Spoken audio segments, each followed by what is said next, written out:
আমরা হয়তো অনেক সময় ভাবি, ও লাল কাপড় পরা বা সন্ন্যাসী ব্রহ্মচারী মঠে থাকে এরাই বৈষ্ণব। কিন্তু আমার বাড়িতেই বৈষ্ণব আছে।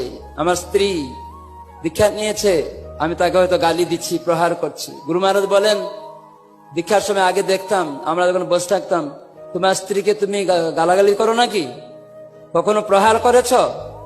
তখন একটা ভক্ত বলছে, হ্যাঁ গুরু মহারাজ, আমি কিছুদিন আগে একটু প্রহার করছিলাম। যাও, দীক্ষা হবে না, তুমি বৈষ্ণব অপরাধ করছো, এরকম করে বের করে দিয়েছেন, দীক্ষা হবে না। স্ত্রীকে প্রহার করছো, বৈষ্ণবী ভক্ত, তাকে গালাগালি করছো।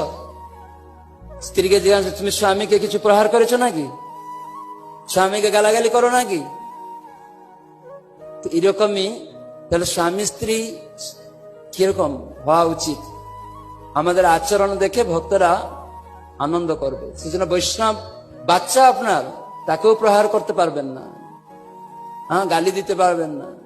সেও তো প্রসাদ খায়, ভক্ত। আর আপনার পাশে বাড়ি কোনো একটা গরিব ভক্ত, সে তো আপনার বাড়িতে এসছে, বা মূর্খ বলে তাকে গালি দিলেন, অনেক সময় এরকম করবেন না।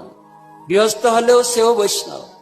তো সেজন্য তাদেরকে অসম্মান করা, গালাগালি করা, প্রহার করা অনেক সময় দেখা যায়। তো সেটা থেকে সাবধান থাকবেন।